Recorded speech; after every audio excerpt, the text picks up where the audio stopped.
Halo guys, selamat datang di YouTube Dunia Marketing. Di video kali ini, sesuai dengan judul, aku akan membahas pertanyaan-pertanyaan tentang BI checking.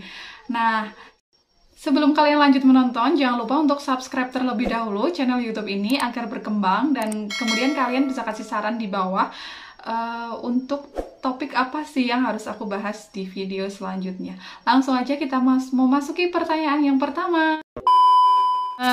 Ini ya pertanyaannya udah aku taruh di HP aku. Ini pertanyaan yang paling sering banget ditanyakan tentang BI checking. Nah, misalkan ini yang pertanyaan yang pertama ya. Apabila suami atau istri macet, apakah berpengaruh terhadap pasangannya? Sedangkan pasangannya clear, tidak ada pinjaman. Berpengaruh ya teman-teman jawabannya, karena suami istri ini satu kesatuan saling keterkaitan gitu loh, jadinya berpengaruh. Misalkan suaminya BI-nya macet, jelek, tidak lancar di salah satu bank ataupun di leasing ataupun pinjaman online, maka si istri meskipun tidak ada pinjaman, meskipun clear bersih, itu tetap berpengaruh ya, karena kalian tuh kan suami istri, jadi kalian tidak bisa ambil di bank. Kredit di bank itu pasti kalian terblacklist, harus dilunasi dulu dan diselesaikan dulu lah angsurannya gitu. Nah, kemudian pertanyaan lagi, kapan dong aku bisa setelah sudah dilunasi, kapan aku bisa ngambil kredit lagi? Jangka waktunya biasanya 2 tahun, histori kreditnya itu akan hilang. Karena sepengalaman aku, 1 tahun pertama itu belum hilang ya kreditnya.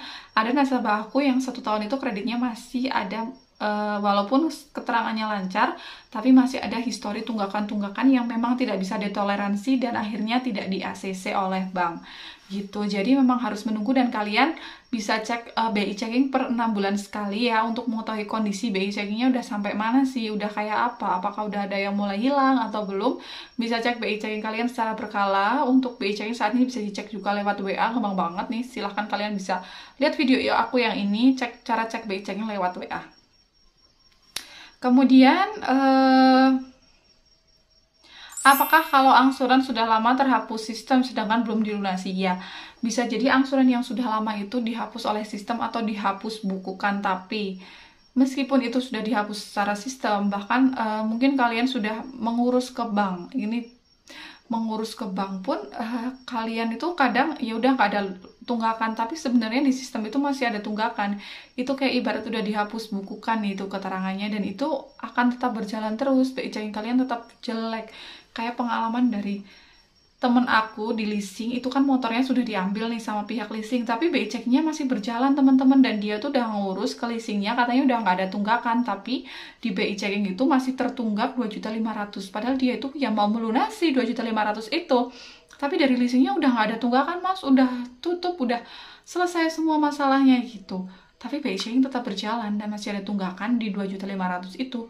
Aku juga bingung sih, jadi ya itu selamanya bakal kayak gitu terus, nggak hilang gitu. Jadi kalian tuh jangan main-main makanya sama BI checking untuk pembayaran angsuran agar selalu lancar. Apa yang harus kita lakukan untuk memperbaiki nama agar BI checking bagus? Untuk memperbaiki nama agar BI checkingnya bagus, ya silahkan dibayarkan tepat waktu, penuh bunga, tunggakan, dan angsurannya per bulan itu secara penuh tepat waktu setiap bulan, jangan ada tunggakan sama sekali. Jadi nanti kalian setiap bulan tuh akan dibaca call 1 atau lancar gitu. Kalian silakan selama 1 tahun itu biasanya kalian udah bisa kok pengajuan lagi, misalkan kayak gitu, misalkan nggak dilunasi dulu. Kalau menurut aku sih untuk memperbaiki nama itu sih jangan langsung dilunasi semua, tapi diangsur setiap bulan secara penuh agar kelancarannya memiliki kolektibilitas 1 gitu, biar lancar dulu setahun gitu, biasanya ambil lagi udah bisa. Kalau kayak gitu nggak terblacklist, ibaratnya historinya meskipun masih ada, tapi historinya tinggal sedikit gitu loh di bulan-bulan yang sebelumnya itu nggak semuanya, jadi yang kesininya tuh lancar gitu. BI checking orang tua jelek, apakah anaknya terblacklist? Ya, sebenarnya anaknya nggak terblacklist sih, orang tua itu nggak ada hubungannya sih sama BI checking anaknya, karena BI checking itu kan sifatnya lebih ke personal. Tapi beda lagi nih ketika kadang ada bank yang meminta ketika sertifikat atas nama orang tua anaknya yang pengajuan, orang tuanya juga ikut dicek BI checking. Nah, itu berpengaruh ya, nggak bisa pinjam juga tuh anaknya kalau pakai sertifikat orang tua, kalau orang tuanya tuh dicek BI checkingnya, karena kan ada bank yang kayak gitu. Tapi ketika orang tuanya nggak dicek BI checkingnya, ya bisa aja anaknya pengajuan gitu. Misalkan pakai nama sertifikat sendiri, itu bisa pengajuan tanpa dicek tuh orang tuanya. Jadi nggak ada hubungannya sebenarnya, kecuali kamu pinjam sertifikat orang tua gitu ya. Bagaimana cara menghapus BI checking sebelum 2 tahun? Nggak ada sih cara menghapus BI checking sebelum 2 tahun. Itu tetap kalian harus cek secara berkala, biasanya hilangnya 2 tahun gitu. Makanya aku saranin ke kalian, kalau kalian itu macet-macet gitu, kalian mending dilancarin dulu deh pembayarannya gitu. Nanti kan setahun itu biasanya udah bisa pengajuan lagi ya, yang kayak udah aku bilang tadi. Apakah yang harus kita lakukan untuk mempercepat penghapusan BI checking? Nggak ada juga, karena meskipun kalian udah lapor ke OJK, kalian angsurannya udah lunas, itu tetap ya udah by sistem. Makanya kalau sistem itu kan nggak bisa dibohongin, nggak bisa diakalin, ya udah mau nggak mau nunggu gitu. Seberapa penting sih BI checking itu menurut aku? Ya, BI checking itu penting banget sih menurut aku, karena itu kan menyangkut kayak harga diri, bukan ya, kayak histori pinjaman kalian, dimana kalau kalian macet ataupun kreditnya nggak lancar, itu kan akan tertulis semua. Itu kayak mengibaratkan kepribadian kita, karakteristik kita itu seperti itu gitu loh. Jangan sampai karakteristik kita itu tercoreng lah kayak gitu. Ibaratnya nama baik kita itu tercoreng gara-gara kelakuan kita sendiri dalam mengangsur itu nggak lancar kayak gitu. Nah, kalau menurut aku sih penting banget, karena bisa jadi nih kamu belum butuh nih sekarang, biarin BC aku jelek, bodo amat.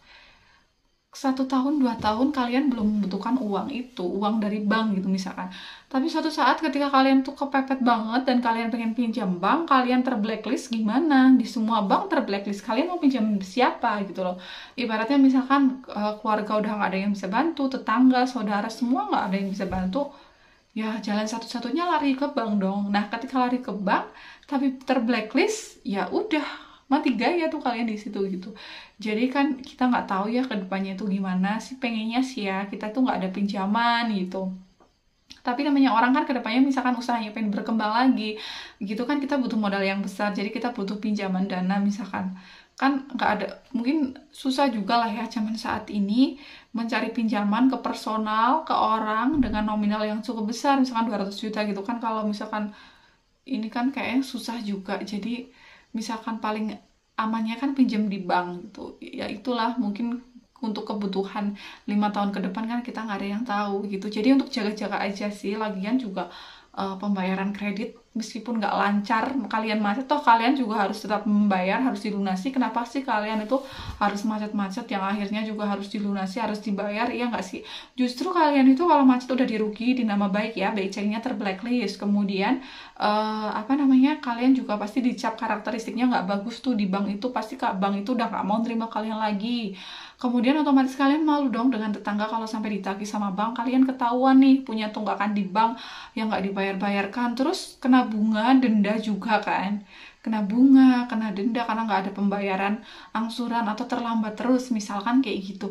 Sebenarnya kalian sendiri kok yang rugi. Jadi menurut aku bagaimanapun caranya, ya udah, agar rezeki kalian semakin lancar dan berkah nih, silahkan kalian tuh bayarkan hutang kalian terlebih dahulu gitu. Itu menurut aku ya, pentingnya BI checking menurut aku gitu.